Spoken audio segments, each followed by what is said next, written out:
And good morning, everybody. Welcome to Sports Shorts Daily, presented by LeBears Casino. Ronnie Rance alongside Tommy Chrysan here with you on this Monday morning edition of Sports Shorts Daily. I guess we'll call it the draft edition of Sports Shorts Daily. I'm sure many of you either watched the draft on MLB Network last night or kept up with the draft.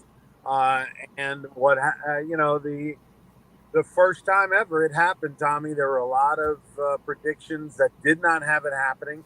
Most of the big websites and things out there, CBSSports.com, I don't. There weren't many websites or draft expert boards in the last 5-6 days that had LSU going 1-2 in the draft. I don't know. I'm sure somebody can point me out as being wrong, but I don't know where the latest one, the latest mock, I'm talking about one in the last week, had Skeens 1 and Cruz 2. If anything, it was Cruz 1 and Skeens 2. But in fact, that's what happened. First school in history to go 1-2 in the Major League Baseball draft. And I think both players were happy where they landed. I think they were. One Sports Illustrated had Skeens going fifth. Okay, and I remember that because it was the only one that had fifth, and there was a lot of people in Baton Rouge, a lot of media guys who said Langford from Florida would be the number one pick. He went fourth to the Texas Rangers. Indiana kid, high school kid was third, and North Carolina high school kid was fifth. But hey, what a night for LSU, for the program, baseball, the athletic department, the university. Jay Johnson on the set the entire time. I mean, 3.5 hours, and it was a lot of purple and gold, if you will, and it was big for LSU recruiting. And I'm sure Coach Johnson this morning will be sending clips out all day to these recruits, like, "Hey, you want to play college baseball? You want to come to LSU? Did you see the show last night?" Because then obviously Ty Floyd goes 38. Grant Taylor, who was injured in February, goes 51st. So four guys. Well, you would think you win a national title, you were number one for 12 weeks to begin the season. As some people said, well, once they saw that Skeens and Cruz win, it would have been a shame if they didn't win the title. Well, that's just hindsight because they did win the title. That we all kind of slept on Grant Taylor. We didn't really,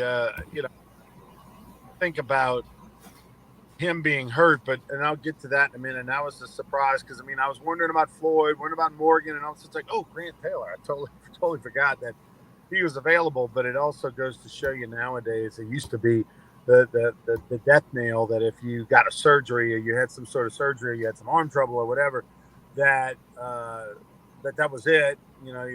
Now Taylor was hurt early enough before the draft. They were able to fully evaluate him. Now, so many guys come back from Tommy John surgeries and things like that. The first one, that teams are, if they're done by the right doctor, they get the right, releases and things that they're not worried about guys coming back. They're willing to take that risk. And Grant Taylor, was a guy that would have been in the rotation this year for LSU. He's a hard throwing 95 to 100 right-hander. Had a really good freshman year, fell off at the end of the freshman year, and then got a little tired, was poised to be, unbelievable. And imagine they won the national championship without him. Imagine that they had him. And then all of a sudden now it looks like LSU's probably not going to have him moving forward. So good for that young man. When you get hurt going into a year, your sophomore year, where you're draft eligible, you go into that year and all of a sudden you get hurt and you're out for the year. You start to wonder about your future, and now that gets answered. Ty Floyd, Tommy, I would love to know the real, true Hollywood story on where Ty Floyd was projected in March. Where was he in March compared to where he ended up? Because clearly, and he's not the only one, but clearly other guys that have big arms, and I say big arms, I mean 95 up type arms, and you're healthy and you throw 95 up, or in Grant Taylor's case, I guess if you're even not healthy, they're drafting on arm talent and size, and you showed enough moxie and you got a big time arm, they're going after you. But Ty Floyd, I gotta believe, helped himself tremendously down the stretch, but maybe not as much as we think, Tommy. Maybe Ty Floyd all along was going to be a second round pick or something like that. I think sometimes we put so much emphasis in the production on the field, and yet Dolander, who didn't have a very good year for Tennessee, was a super high draft pick in the first round. Bradfield, the center fielder for Vanderbilt, hit 279 this year. Roccaforte from UL Lafayette, who went in the second round, was the fourth highest player ever drafted at UL. Didn't have near as good a year as his junior year as he did his sophomore year, but yet those guys still were drafted high. So I think it's still about the measurables. Have you done it before? Have you shown it before? And if you drop off a little bit, it's not the death knell that I think fans think it is. Well, I think a couple of things. I think Ty Floyd made a lot of money in Omaha. I'd like to know where was he projected between the super regional and the regional, because then on the Saturday night game one against Florida, I think the cash register was just going cha-ching, cha-ching, cha-ching, okay? I'm like you, I'd like to know the whole story, but, they're pitching, they see that 95, 96, they see the spin rate, which is a valid thing. Some people don't know what it means, but it is a very valid thing. And he's got that spin rate on that fastball, which is why hitters swing underneath it. But, the other thing, I read an interesting thing, Ron, we're talking about these injuries. Baseball's a business, right? Well, you got these guys, if you take like Grant Taylor, you can put it in his contract. You have another injury, then the pay is going to be significantly different. So it's almost like a business thing. Like you were injured, you had great upside, great potential. We're going to take you. But however, in your contract, if you have another injury, this is what the contract becomes. And that might be a league-wide trend from a money business decision. But, it was Ty Floyd. You're right. Grant Taylor. You and I, neither one of us mentioned him a couple of times last week when we were previewing the draft. That name just didn't come up. But the other thing, Ronnie, last night, I watched some of it. It was out at Pete Goldsby Field. I had the MLB Network on the laptop. Every time they went to a war room, a draft room for one of the teams, there's like 20, 30 guys in some of those rooms. Some rooms only have 10 or 12. So they're doing their homework, and that's why they found out about a Grant Taylor. Or, they know Dolander didn't have a great year, but he can pitch. And, I mean, they're studying this. They're discussing it. They're going back and forth. I think this, you think that. Well, what's the best move for this team? Can the guy help us in 2 years? Can he help us in 4? Can he help us sooner? And they're putting a lot of effort into it. Like you said, fans, you think, oh, man, you think you know the answers. Well, they got paid 10, 20 or more guys for each team to make these decisions. And the decisions aren't all correct, but most of them will be. Dylan had a pretty good party at his place over in Florida. He had probably 200 people there, all kind of media there. Paul Maneri was there. We know he went there for it. And I'm sure there were other folks we know as well. Paul Skeens. I mean, you couldn't ask for two better representatives of LSU than Paul Skeens and Dylan Cruz. I mean, you talk about like everybody's All-American kind of guys, and beloved off the field, on the field, loved by their teammates.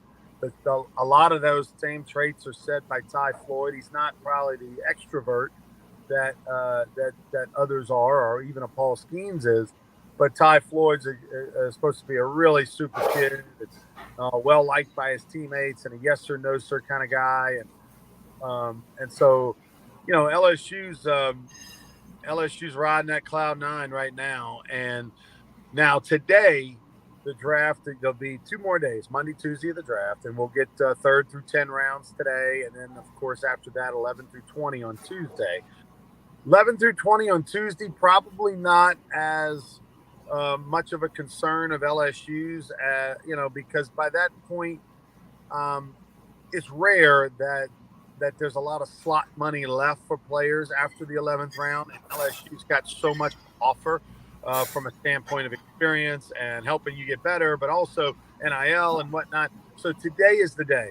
3rd through 10th round is where LSU watch for not only the returning players like a Travinsky, like a Thompson, watching those guys to see where they might, like Javen Coleman, watching those guys to see where they may end up, as well as the signees. But I would think most of the signees, Tommy, for LSU are probably saying, hey, top 5 rounds or I'm going to college. Exactly, because it can benefit him. Dylan Cruz with all his comments, best thing he ever did was come to LSU for 3 years. That matters. And Jay Johnson will use that. And then you got somebody like Skeens who came in for 1 year, and the development gets credited to LSU. He was a catcher at Air Force and a pitcher, and all that. So I just think you're right. It's going to be today. It's some LSU questions that'll be pertinent to what goes on or doesn't go on. Once you get to tomorrow, I mean, if a kid's taken in the 15th round, do you want to sign for $20,000, or you come to LSU and make more than that at NIL, play at LSU, play in the SEC, compete for championships, and go forward? So I mean, that's the landscape of college baseball now.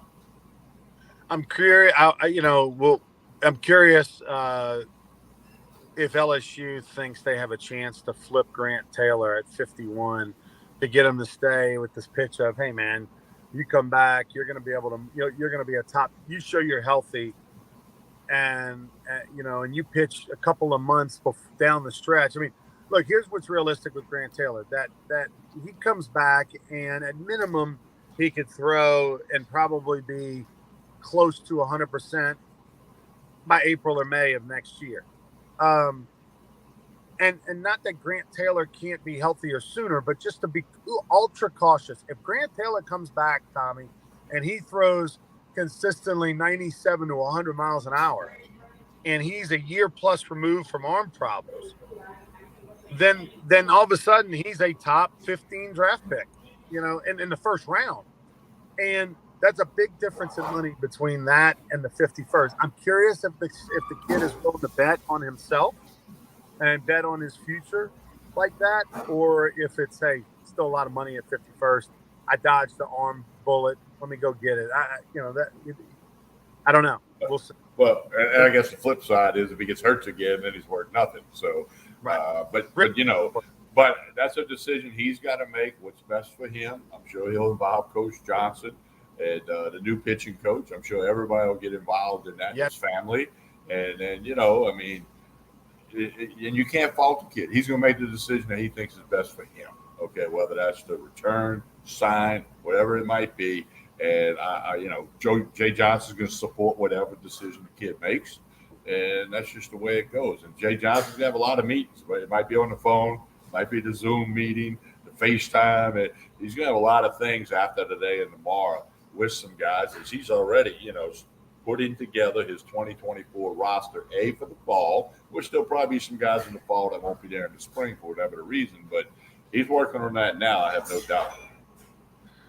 Talking about Yeski, the new pitching coach for LSU, who obviously he and Jay spent one season together. They ended up in Omaha. I had a conversation of, Wednesday, I think it was Wednesday, with Jay Johnson in person, and we were talking about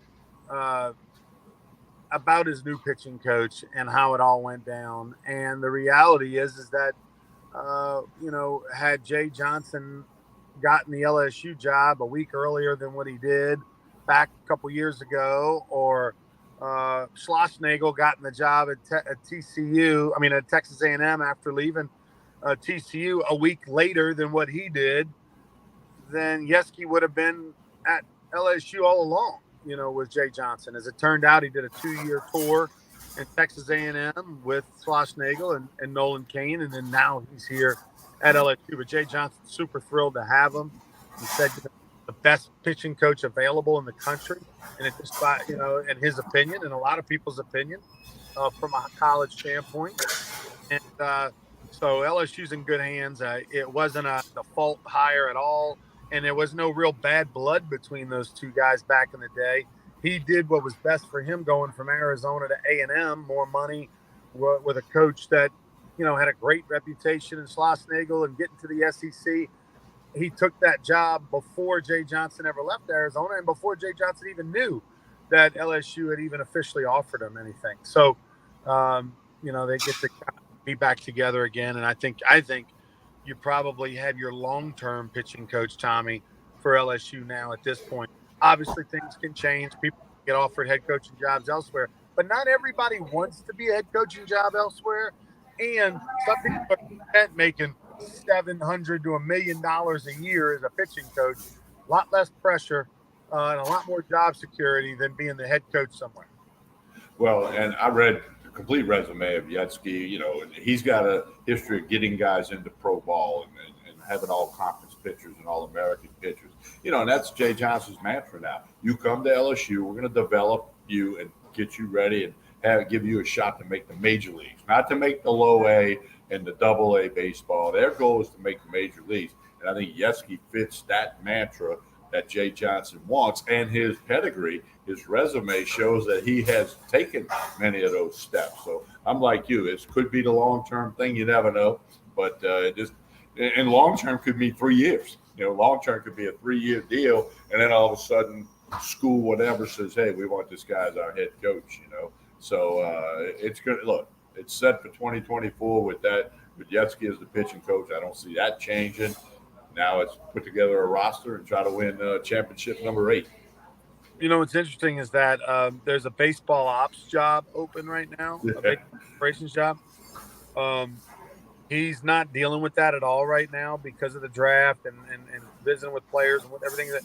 So he said he was going to let that just kind of sit until after the draft, let all the people apply that want to apply and everything like that. Then probably later this week, we'll kind of start to figure that out. But he said he's shocked at how many people have applied for that job, including NCAA head coaches that took teams to a regional this year have applied for that job at LSU. That is unbelievable, Tommy. It goes to show you the status of the program, the pay structure of the program. And we know that Jay Johnson is a Nick Saban fan and that he likes to model himself after Nick in a lot of ways. And he's an historian of Nick, and he reads up on all his coaching tactics and ways. And what has Nick Saban done? Nick Saban has taken advantage of the rules of the NCAA he was the first coach to have the giant staffs and all the analysts and all that. I mean, whatever the rule is, he's pushing it. He had the biggest staff ever when he went to the Miami Dolphins in the NFL, and now he's got the biggest staff and the best staff in college football. And a lot of those analysts, a lot of those assistants have gone on to be head coaches because they got the Nick Saban stamp. Well, look at Jay Johnson.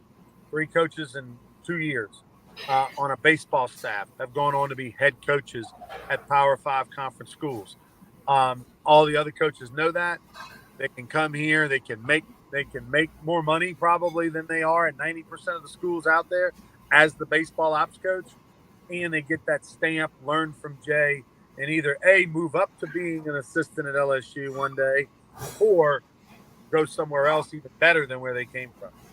Well, you know, and that goes back a ways with LSU, with Skip Bergman, with Jim Wells and Mike Bianco and many others. And then, you know, even Paul Maneri with Godwin and different guys that got head jobs. And now with Jay Johnson and his short snapshot, guys have gotten head jobs. You're right, Ryan. These guys in the college baseball world, they talk, they know the story. And they know if they come to LSU for a little while. Same thing with Ron Polk back in the day at State. How many of his assistants became a head coach at different schools? So, you know, that's what happens with those kind of coaches. That's what has happened with Jay Johnson and young coaches around the country. Not necessarily young. I don't want to box them in, but coaches realize they can come to Baton Rouge, like you said, make some money, you know, and run the camp, make some extra money, and this, that, and the other, and play in the SEC, greatest conference. 9 of the first 20 picks were SEC players, you know, and then, you know, because like Nick Saban always says, you mentioned Saban. Saban's one of his famous lines that I think the most of it, I repeat this all the time. You are working for your next contract because you already have the one you have. So everything you do every day, you are preparing for the next contract, whatever that might be, whether it's at the school you're at or it's at a different school. So there's a lot to be said for that. It's a profound statement. Let me say this real quick, then I got to go, Tommy. Rarely do I say, hey, I got to jump on a 9 o'clock phone call with Eli Manning, but that's what I have to do. Terry Rooney, former LSU assistant coach, who under Maneri's first 2 years, he was the pitching coach. He ended up at Central Florida and Houston and other schools. He's coming back. He's going to be on the staff this coming year for LSU baseball. They expanded the staff by 1. He's coming back on the staff. So looking forward to seeing Terry Rooney. The one thing I know about him, he is not going to get outworked. The guy will burn the midnight oil, which is something that Jay Johnson does. So we look forward to seeing Terry Rooney back in an LSU uniform. I'm gonna jump off this. You can wrap things up, TK, and talk a little Rougarou and everything else going on in the world of sports. We'll see you on Wednesday. Yeah, next home game for the Rougarou will be on Thursday night, July 13th. They'll be at home Thursday against the Brazos Valley Bombers. Pete Goldsby Field, go to brrougarou.com, brrougarou.com. Also, remind you about Court Street Cafe here in Port Allen. That's where I'm at today, a full-service bar right behind me. Breakfast, lunch, dinner, steak night on Saturdays. Got tremendous Sunday brunch. If you haven't made the trip to Port Allen, just a couple of minutes over the Mississippi River Bridge, you could be in here eating breakfast, lunch, dinner, the whole bit. You need to do it. Jason and Chancey and the staff do a super job. You can connect with them on Facebook and Instagram. That's a great way to keep up with lunch specials, dinner specials, and anything else they got going on over here at Court Street Cafe. We've been coming over here for quite a few years. Many of you have checked it out. If you haven't, please do so very soon. Court Street Cafe in Port Allen. And as we always do, we ask you to like and share this video. Like and share this video. That helps out Sports Shorts Daily, helps out all the people like Court Street Cafe and the other sponsors, the LaBear's Casino and Hotel Baton Rouge, the Barstool Sportsbook, of course, the Edge Bar now back open at the casino as well. Appreciate all the comments today. Again, like and share this video. That helps things out a lot. We'll be back Wednesday, time to be determined, with another edition of Sports Shorts Daily. Have a good day, everyone.